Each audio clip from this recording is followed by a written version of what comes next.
आप सबका हमारे यूट्यूब चैनल पे स्वागत है। आइए रस को हम आगे बढ़ाते हैं। कल क्या पढ़ा था कि रस की परिभाषा पढ़ ली थी, रसों के जो भी उसके विशेषताएं हैं उनको समझ लिया था और उनके स्थायी भाव देख लिए थे कि जितने भी रस के प्रकार दिए गए हैं तो उनके स्थायी भाव जो क्वेश्चंस में आते हैं एग्जाम में आपके, जैसे श्रृंगार रस का स्थायी भाव क्या होगा, वियोग रस उसका, हास्य रस का क्या होगा, भयानक रस का क्या होगा। तो वो सारी चीज़ें हम लोगों ने समझ ली हैं कल और उसके उपयोग के भी बारे में समझा है और उसके बाद क्या कहते हैं विशेषताएं भी देखी। आइए आज हम चलते हैं उसके आगे कि जितने रस बताए गए हैं, रसों के जो प्रकार बताए गए हैं तो उनको किस तरीके से पहचान करेंगे और उनकी क्या विशेषताएं होती है एग्जाम्पल के साथ में, तो उनको देखते हैं। सबसे पहले हम उसको देखेंगे श्रृंगार रस को। तो जब श्रृंगार रस की बात आती है तो श्रृंगार रस को क्या करते हैं कि इसका रति भाव जो मैं पहले बता चुकी हूँ, लेकिन इसके साथ साथ में क्या है कि देखते हुए चलेंगे स्थायी भाव की जो है एग्जाम में आपके जो है अक्सर यही पूछेगा कि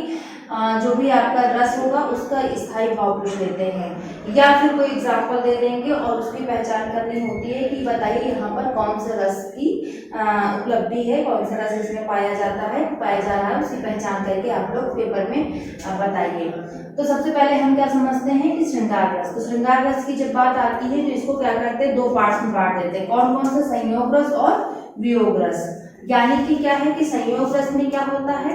नायक नायिका की ही बात लेंगे, नहीं यहाँ पे नायक नायिका की बात लेंगे तो माता पुत्र के प्रेम की भी ले लेते हैं, जैसे यशोदा माता और कान्हा जी के उसकी भी ले लेते हैं, लेकिन ज्यादातर क्या करते हैं नायक और नायिका की ही बात करते हैं कि संयोग रस में क्या होता है। देखिए अर्थ जो लिखा हुआ है शब्द से ही पता चल रहा है कि संयोग यानी कि मिलन हो रहा है, मतलब खुशी हो रही है और उसके बाद में क्या हो रहा है कि प्रेम की भावना उत्पन्न हो रही है, तो उसे क्या कहेंगे संयोग रस कहेंगे। जैसे एग्जाम्पल के तौर पे लेते हैं कि यहाँ पे देखिए कृष्ण जी का विवरण दिया हुआ है, बतरस लालच लाल की मुरली धरी लुकाए, सोहन करे मोहन हंसे देन कहे नट जाए। यानी कि क्या है कि यहाँ पे देख लीजिए कि जो है उनकी कृष्ण जी की मुरली लुका के रख लेती है, छुपा के रख लेती हैं जो भी होती गोपिका, उसके बाद में क्या करती हैं कि अपने ही मतलब जो है क्या कर रही हैं कि जैसे रासलीला ही ले लीजिए या फिर कर लीजिए कि वो अपना मनोरंजन कर रही हैं और हृदय से मनोरंजन कर रही हैं, एक दूसरे को देख करके क्या कर रही हैं कि भाव में हंस रही मुस्कुरा रही हैं, लेकिन जो है क्या कर रही हैं जितना परेशान हो रहे हैं कृष्ण जी अपनी मुरली खोजने के लिए उतना ही वो भाव में इशारा कर रही हैं और क्या कर रही हैं आपस में ही बातें करके एक दूसरे को देख करके और जो है लगा भी रही हैं। फिर यहाँ पर आता है वियोग रस की बात करते हैं। तो वियोग रस में क्या होता है कि जब भी वियोग की उत्पत्ति होती है किसी प्रिय वस्तु के दूर होने से या फिर कोई ऐसी विपदा पड़ने से, जिससे क्या होता है कि हमारे हृदय में कष्ट विरह उत्पन्न होता है, वियोग की भावना उत्पन्न होती है, किसी को याद करके या फिर कुछ ऐसी चीजें होती हैं कि हमारा हृदय जो है बिल्कुल व्याकुल हो जाता है किसी की याद डूब करके या फिर अपने आप में, तो उसमें क्या करेंगे कि यहाँ पर वियोग रस में कि विरह में जैसे नायिका डूबी रहती थी, जैसे हिंदी के ही पढ़ रहे हैं तो हिंदी से लेके चलेंगे। जब श्री कृष्ण जी चले गए थे गोकुल छोड़ करके द्वारका, वहां पर क्या हुआ था कि जो गोपिकाएं थी और यानी कि नायिका वो क्या करती थी कि श्री कृष्ण के विरह में इस प्रकार से डूबी रहती थी। तो कहते थे, विवरण किया गया है हिंदी में, हमारे कवियों ने विवरण कई तरीकों से दोहों के माध्यम से, काव्य के माध्यम से, गद्य के माध्यम से बताया है कि क्या होता था कि नायिकाएं जो है इस कदर विरह में डूबी रहती थी कि वो रस्सी के समान पतली हो जाती थी, छड़ी के समान पतली हो गई है, उनकी याद कर करके रो करके आंखों से नदियां बह गई। ये सारी चीजें जो हैं कि विरह में डूबी हुई हैं, याद कर करके उनको मतलब उनका विलाप कर रही हैं कि कहीं दिख जाए, कहीं हम उनको हृदय से लगा लेंगे या फिर जो है सारे अपने दुख बता देंगे। ये सारी चीजें वियोग रस में आती हैं। तो वियोग रस का जब हम समझेंगे, एग्जाम्पल देखेंगे, तो देखिए सबसे अच्छा एग्जाम्पल यहाँ पर आता है कि सोना लेने पिए गए मेरा सोना कर गए देश, सोना मिला न पिए मिले मेरे चांदी हो गई केस। देखिए सोना खोजने की तलाश में पिया जो है वो कहाँ गए हैं, दूसरे देश चले गए हैं। तो उसके बाद में क्या कहते हैं कि मेरे जो हैं पिया को ना तो सोना मिल पाया है, वो वापस ही नहीं लौटे हैं, तो ना तो उनको सोना की प्राप्ति हो पाई है और ना ही पिया हमको मिल पाए हैं। यानी कि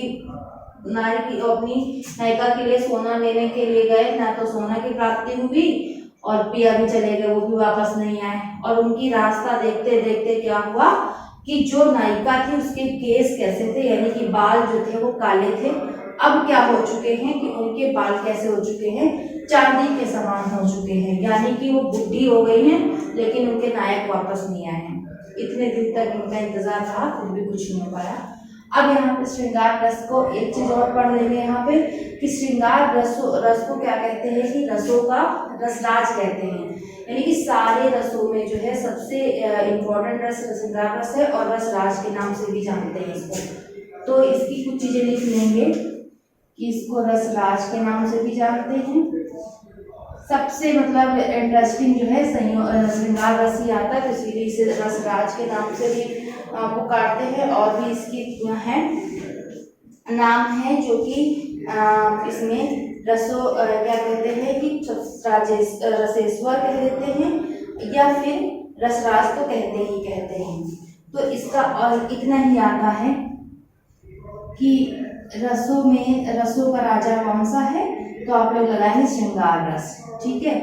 और अब वियोग रस को भी जो है एक और नाम से जानते हैं, जिसे क्या कहते हैं, विप्रलंब श्रृंगार।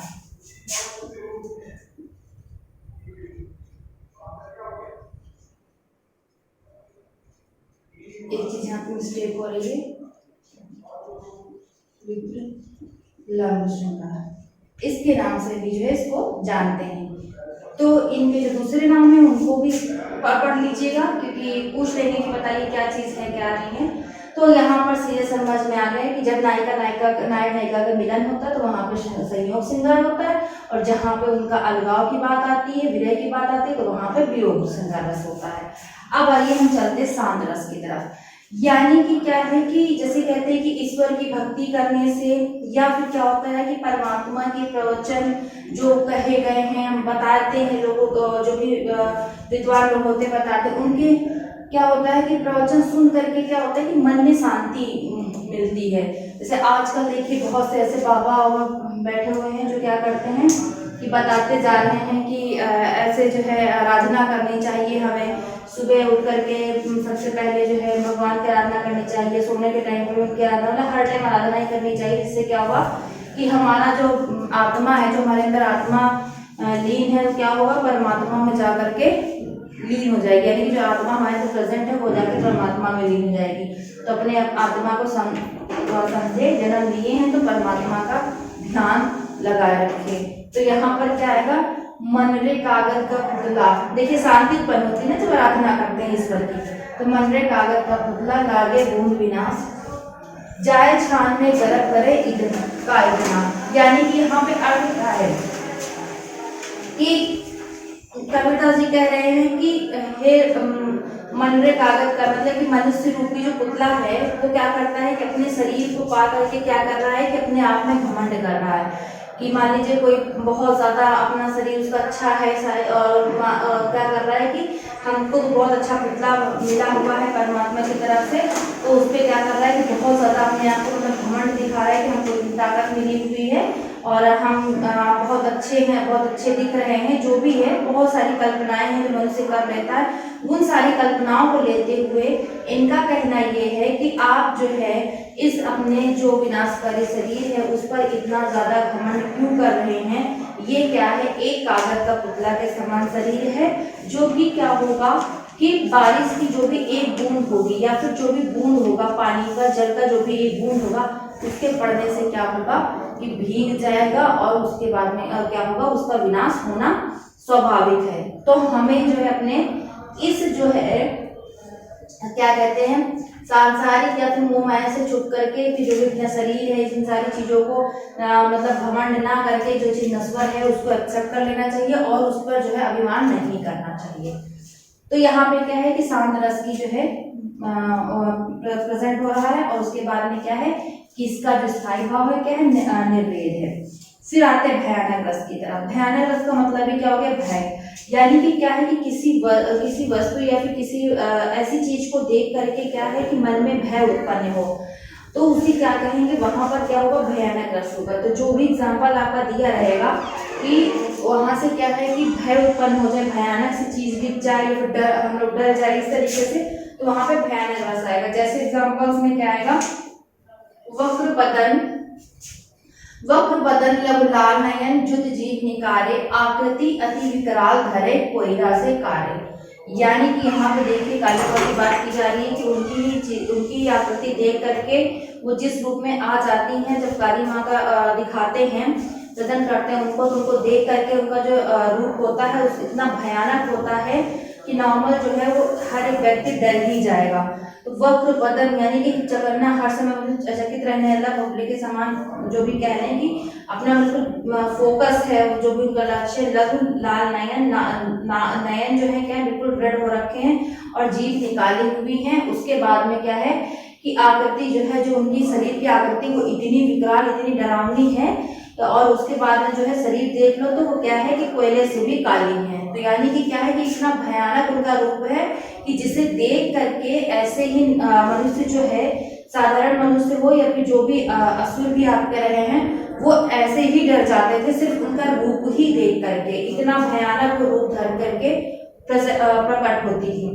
अब आते हैं हास्य रस की तरफ। तो हास्य रस से पता चल रहा है, जहां हंसी की बात की जाए, मन में आनंद की बात की जाए, मन ही मन कोई कल्पना की जाए, जिसकी क्या है कि कल्पना बहुत दूर तक करते हुए चलेगा लेकिन पूर्ण होने की कोई संभावना नहीं है। मतलब कि ऐसी चीज कल्पना करना जिससे आनंद की उपलब्धि हो, ये सब चीजें हंसी मजाक वाली बात आ जाए कि हंसी के पात्र बन जाए, फिर किसी का इस तरह से वो कल्पनाएं कर लें कि जब क्या हो जाए कि हंसी के पात्र बन जाए, तो वहां पर क्या हो जाएगा, हास्य रस आ जाएगा। तो यहाँ का एग्जाम्पल जैसे बिंद के वासी उदासी तपोव्रतधारी महावीर नारी बुखार। यानी कि क्या है कि जो भी तपस्वी होते हैं वो क्या करते हैं कि पहाड़ों पर जाके तपस्या करते हैं, लेकिन क्या है उनका एक ही दुख है, क्या है कि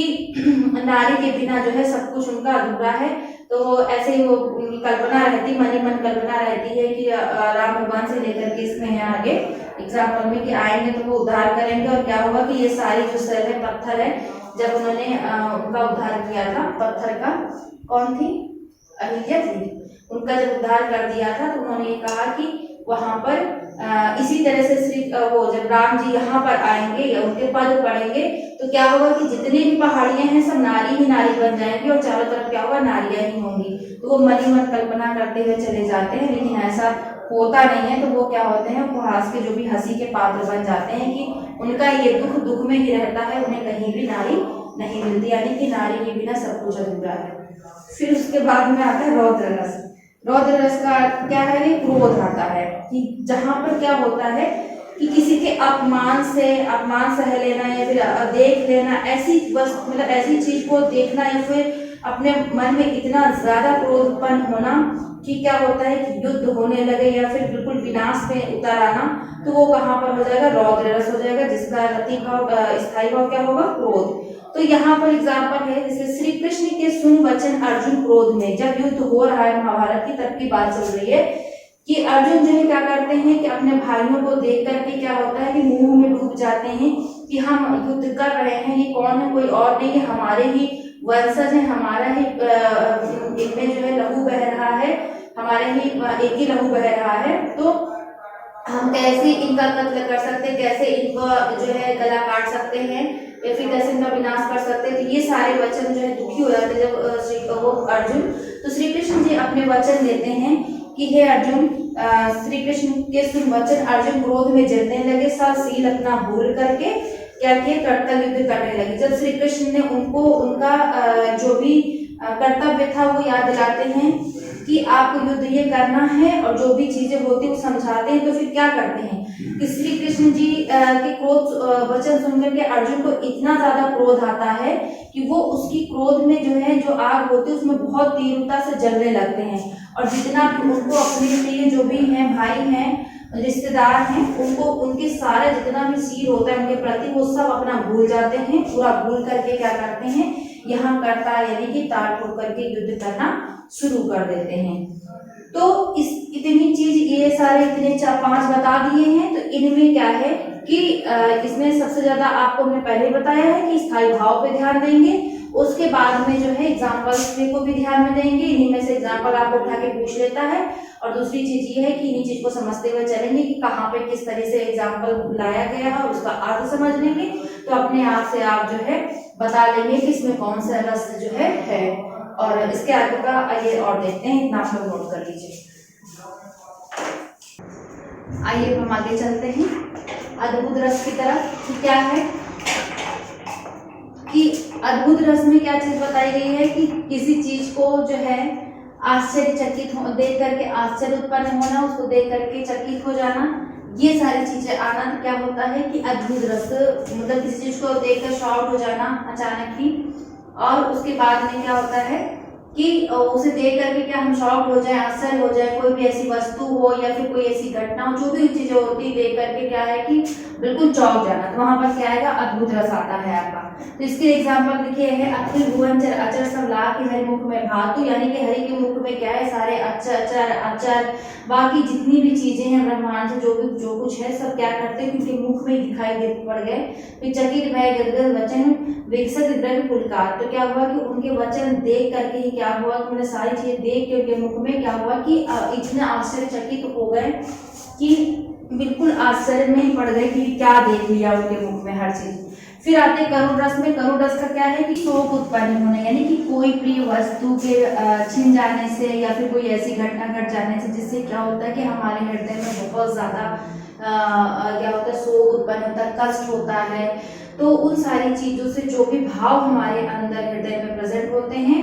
शोक यानी कि करुणा में डूब जाना, रोना, चिल्लाना, चीखना, अपनी जो भी ये चीजें आती हैं, तो ये सारी किसमें आएंगे, करुण रस में आएंगे। जैसे कि क्या होता है, कोई प्रिय वस्तु इसमें लगा छीन गई हमसे, जो हमें दोबारा न मिल सके, तो उदाहरण को भी उसी रूप में दिया गया है। देखिए जब दशरथ जी की डेथ हो गई है तो उनकी रानियां किस प्रकार से आलाप बखान कर करके उनकी जो भी तेजस्वी रहा है उसका बखान करके क्या कर रही हैं कि अपने सारे जो भी बातें हैं उनको क्या कर रहे हैं, रो रो के चिल्ला चिल्ला के प्रेजेंट कर रही हैं। तो देखते हैं, शोक विकल सब रोवई रानी, मतलब शोक में जितनी रानियां, उनकी 3 रानियां, जो भी रानियां और भी थी, तो उसको क्या कर रही है कि शोक में डूबी हुई हैं, इस प्रकार से रो रही हैं कि रूपशील बल तेज बखाने, उनका जो रूप था, जो भी उनके क्या कहेंगे टैलेंट था, योग्यता थी, उनका क्या कर रही है कि चिल्ला चिल्ला के तेज से क्या कर रही, बखान कर रही हैं। और क्या कर रही हैं कि जो भी उनका विलाप है, जो दुख है, जो उनके हृदय में इतना भयंकर दुख पड़ा है उनको मृत्यु प्राप्त हो जाने के कारण, तो उस विलाप को क्या कर रही है कि अनेक प्रकार से क्या कर रही हैं, अपने दुख को प्रेजेंट कर रही है अनेकों रूपों से। और क्या कर रही हैं कि जो भूमि तल है, यानी कि भूमि पर वो क्या कर रही हैं कि अपना सर बार बार क्या कर रही हैं, पटक पटक करके रो रही हैं और अपना जो है उनका बखान करती जा रही हैं। तो यहाँ पर क्या हुआ कि उनके खत्म हो जाने, उनकी मृत्यु हो जाने पर दशरथ जी के, तो उनकी रानी इस प्रकार से जो है रो रो करके अपना बखान कर रही है। जिस प्रकार से देखिए हमारे साथ ही कोई ऐसी घटना घट जाती है, हमारी कोई जो बहुत ज्यादा प्रिय वस्तु होती है हमारे हृदय में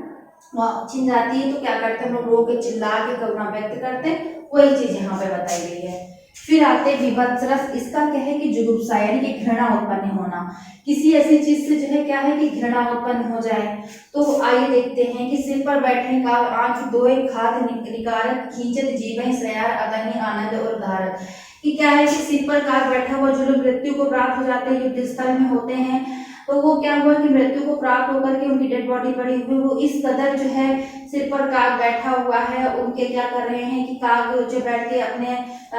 जो उनकी चोंच है उससे क्या कर रहे हैं, उसके सिर पे लगातार टक टक कर रहे हैं। तो क्या हो रहा है कि उससे क्या देख करके वो इतना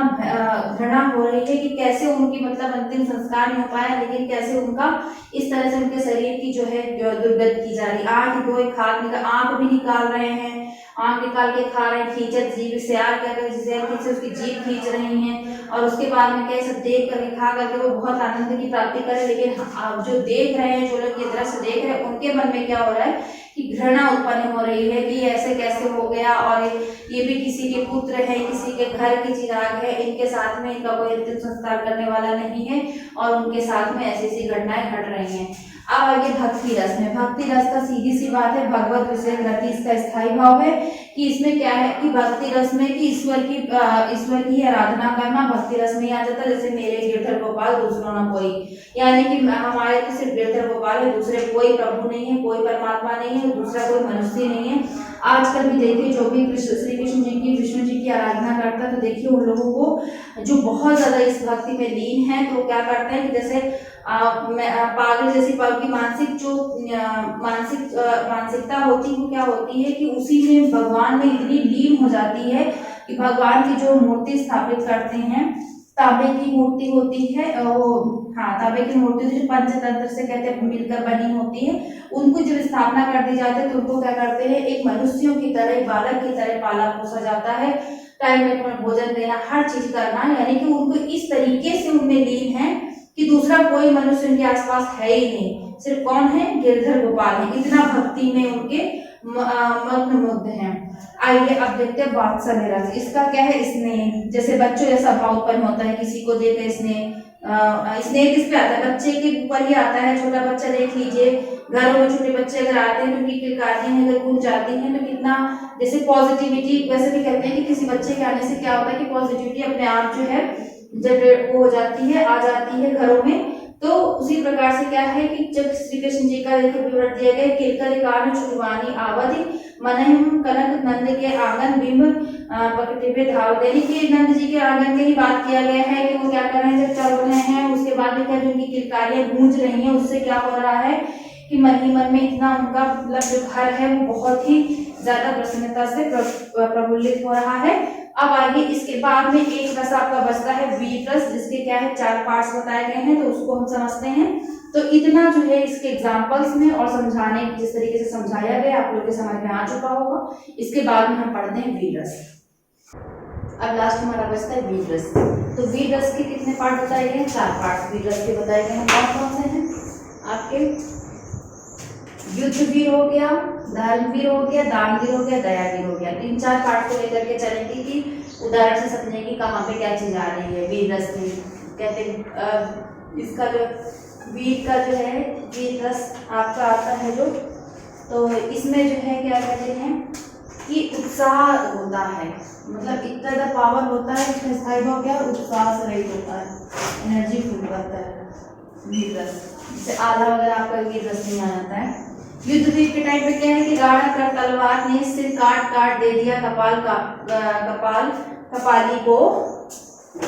कपाली को सोनिक की मदिरा पिला पिलाकर दिया तृप्ति और काली को, यानी कि राणा ने क्या किया है कि तलवार निकाल करके ऐसे सिर काट काट करके एकदम कपाली की तरह कर दिया, और क्या किया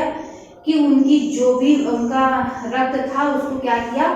कि किसको कर दिया, सोनी मदिरा पिला पिला कर दिया तृप्त रंगाली को, काली माता के चरण में जो सबका जो है गर्दन काट करके चढ़ा दिया। तो युद्ध वीर में यही होता है कि उत्साह रहता है, तो एक दूसरे का नाश ही करना होता है, मर्डर ही करना होता है, तलवार से मार डाला। फिर आपका आता है धर्मवीर में। तो धर्मवीर में क्या है कि धर्म की तरफ चलते हैं, तो इसमें देखिए सबसे बड़ी बात यही है कि ये बचपन से सुनते आएंगे, रघुकुल प्रीत सदा चली आई, प्राण जय पर वचन न, यानी कि वचन नहीं जाना चाहिए, प्राण भले चले गए, जिसके कारण क्या हो कि राम जी वनवास चले गए थे और दशरथ जी के प्राण भी चले गए थे। वचन देने की वजह से वचनबद्धता रहती थी, तो क्या हुआ, वचन जाए पर प्राण जाए पर वचन न जाए। दानवीर में क्या आएगा, दानवीर में दान के प्रति हो जाएगा। यहाँ पे देखिए राम जी की वो किया गया है, विवरण दिया गया। यहाँ पे श्री कृष्ण जी का कि मुट्ठी, जब भी सुदामा जी पहुंचते हैं श्री कृष्ण जी के द्वार पर, तो वो क्या करते हैं, इतने गरीब होते तो उनसे अपनी दशा की व्यथा बताते हैं। तो उसके बाद वो क्या करते हैं कि जो भी उनका वो होता है अनाज होता है, जो बचपन में वो लोग मिलकर चबाया करते थे, चबाना ही बोलेंगे अनाज को भुना करके, तो वो कहते हैं ले करके क्या है वो तुम जो देते हैं तो उसका क्या करते हैं, एक मुट्ठी भरते हैं, जब खाते हैं तो उसके बाद में क्या करते हैं कि सारा जो भी उनका होता है शासन सत्ता जो होती है वो दान करते हुए चले जाते हैं। तो मुट्ठी तीसर भरत ही रुक्मणी पकड़ी बाण, ऐसी तुम्हें कहा भाई संपत्ति के अनिचार, यानी कि जब उन्होंने क्या किया कि 3 वो दे चुके हैं, तीसरी बार मुट्ठी भरते 2 तो उन्होंने दे दिया, उन्होंने जो भी 2 उनका था उन्होंने दे दिया कि ले जाओ ये तुम्हारा हुआ। और ये जब तीसरी मुट्ठी भरते हैं, यानी कि पूरी तरीके से जब तीसरा भी वो करने लगते हैं तो उसके बाद में क्या करते हैं, रुक्मणी क्या करती है, उनकी बाहों पकड़ लेती हैं और बोलती हैं कि ऐसी कौन सी बात है, ऐसी क्या चीज है जो तुम्हें बिल्कुल संपत्ति से अनचाही कर दी, यानी कि हम लोग इनको देने के बाद हम लोग भी खाली रहेंगे। तो वही चीज कि दान वीर में भी आपका वीर रस आता है। तो यहाँ पे देखिए उत्साह में इन्होंने क्या किया कि सारा उन्होंने दे डाला, दान कर डाला सुदामा जी को। तो एक में रुक्मणी जी ना पकड़ती तो वो भी दे डालते। फिर आता है दया वीर में, किसी के प्रति दया आना। तो यहाँ पर क्या है कि जब गीत राज सुनि आरत बानी रघुकुल तिलक नारी पहचानी, गीत राज सुनि आरत बानी रघुकुल तिलक नारी पहचानी, अधम निशाचर लीने जाए जिम मलेच्छ बस कपिला खाई, सीते पुत्री करिबे जान नासा करहूं जान उठान कर नासा। यानी कि जब देखे कि वो रावण जब माता जी को, सीता माता जी को लेके जा रहे थे, तो उसके बाद में क्या है कि जो वीर राज थे उनका जो भी तिलक होता है, उनको बचाने आते हैं, उनको क्या पता चलता है कि उससे पहचान जाता है कि यह कैसी नारी है, यह किस प्रकार की नारी पहचान कर लेते हैं कि रघुकुल की नारी है। और जिसे क्या कर रहा है कि कोई निशाचर लेके चला जा रहा है, जिससे वो पहचान करते हैं। और वहां पर क्या आता है कि वो दया आती है कि किस तरीके से जो है माता जी को ये कष्ट पहुंचा रहे हैं। तो ये सारे आपके वीर रस के उदाहरण हो गए। इसके 4 पार्ट्स बता दें कि युद्धवीर, धर्मवीर, दानवीर, दयावीर। तो यहाँ से अगर कोई एग्जाम्पल पूछते हैं तो आप लोग इसके अलावा जो भी एग्जाम्पल होते हैं इसी से रिलेटेड होंगे, अलग नहीं, इनके अर्थ को समझेंगे तो अपने आप से कर लेंगे। तो ये रसों का जो भी प्रकार थे यहाँ से खत्म होता है। इसके जो भी इसका फर्स्ट पार्ट है वो भी देखिएगा, और सेकंड पार्ट है इसको भी ध्यान से देखेंगे तो क्वेश्चन भी यहीं से आ जाएंगे। और इतना ही काफी रस पढ़ने के लिए, इतना आपने पढ़ लिया तो आपका एग्जाम में कोई भी क्वेश्चन जो है ऐसा नहीं होगा कि आप लोग कर ना पाए। तो इतना ही काफी है। थैंक यू, धन्यवाद।